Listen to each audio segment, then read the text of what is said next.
So I'm taking a 450 Rigby case and making it into a new design of the case that I did like 10 years ago maybe. I call it a 460 MPA. So the first step in that is annealing the case so that you can run it through a cup 3 dies and change its shape and push the shoulder back. Now I guess I will stop that here. Or pause it. I might have lost that last thing. I paused it, but I'm trying to do this without a tripod. But this is basically it. I'll just show you. I've got a propane torch going. I'm gonna come in here and just like heat the shoulder here.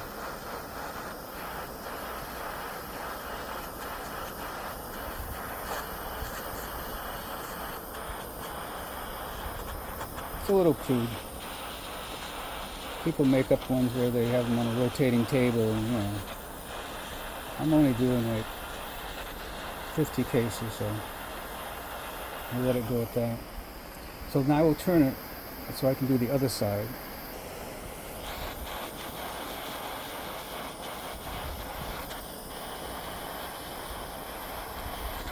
It's an annealing process, not that complicated.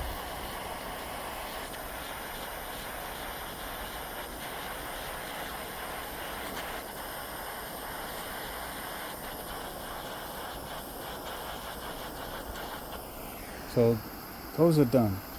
And I'm going to do that again to another 30. And then I will go in and show you the steps to reshape the neck and everything.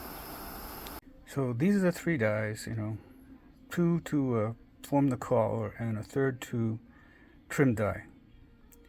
So here are the ones, and you can see there's a little bit of how it turned a little black and blue. That's because they got annealed right. Now I'm going to use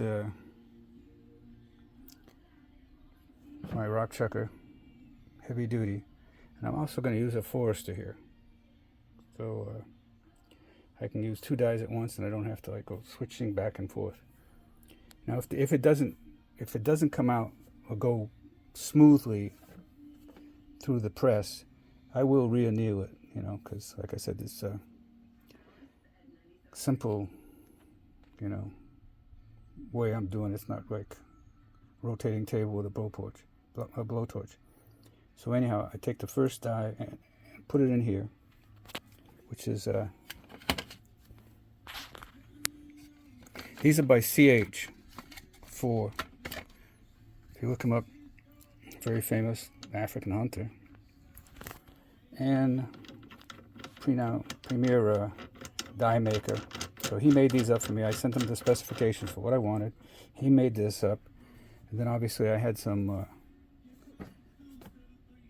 barrel made and by another company in Kentucky. Okay, so I would take the first one here, put it in there and force it through. But first I have to like use some lubricant. So let's see, I'm going to put it on pause. I put it in the die here. I'm going to feed it in and push and see if it goes easily. If it does, I'm good. And that's pretty easy.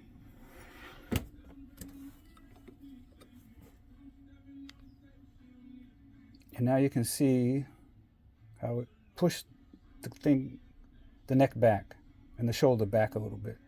So I'll do this on all of those, and then I'll use the second die and push the shoulder back even more. I'll do it on this one right now.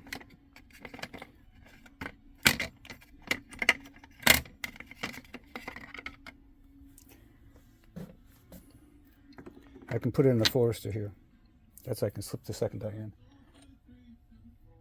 So if it's been annealed enough, it should go pretty easily. And that's what we'll find out. Has it been annealed enough?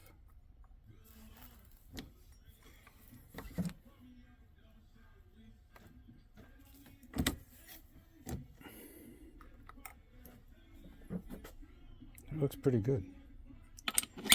Okay, now I'll do that 3 times, and then I'll put a final die in here, and I'll use a jeweler saw to cut the top off and then file it flat. So now I have fed them through and the shoulders pushed back, and this is the amount I need to cut off the top with the trim die. This is pretty much, if you have a machine, you could put this in and cut it. I do not. So I use a jeweler saw, having spent, 40 years as a jeweler. I can take and saw these off one at a time.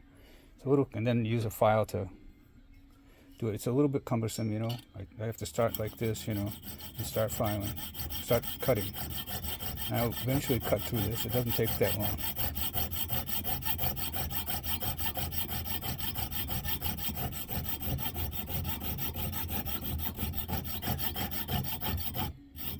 You see, I'm through already, and then I'll go all the way around it.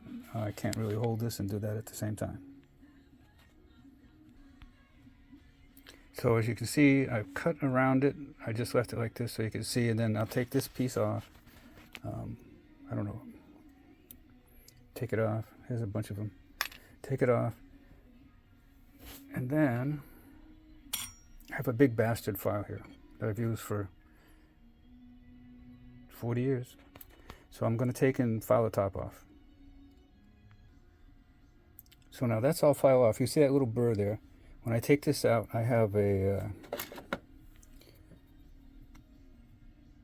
see, this gets the inside, this does the outside, and then if it's, some of these come dented, if it gets a little thing, when I put it through the full length sizer, it'll take and straighten this all out, because that has to be done to make this little ridge go away. So I'll pause it again. I'm going to skip doing all of these and get right to this one. This is the decapping die, actually. So there would be a pin in there to push the cap out, but it also does the neck at the same time. So see this? So I'm going to screw it into here.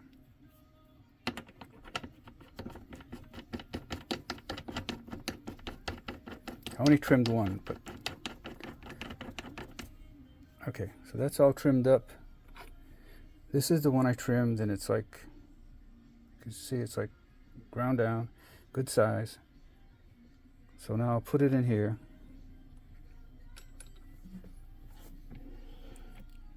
Heat it up and see, it's like, it's a little stiff, but you just push it through.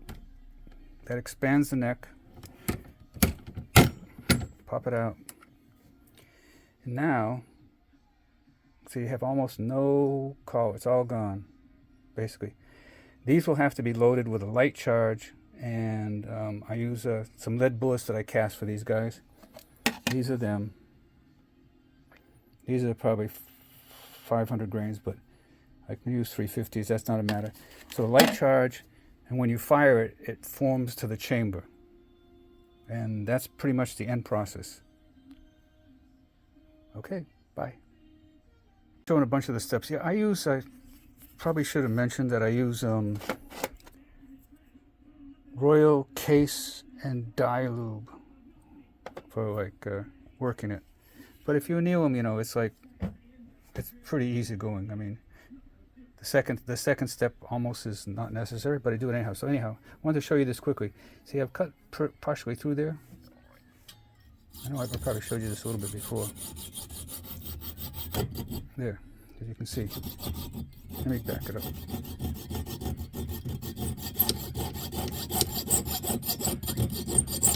See, it'll only take a little while, a few seconds.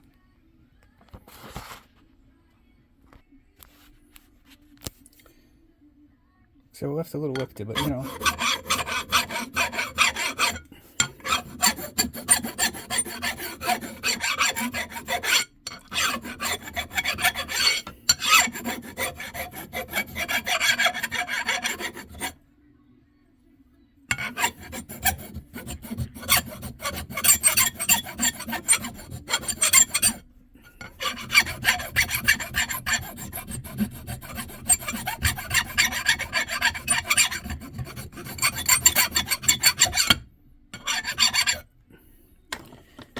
and you can feel when it's done.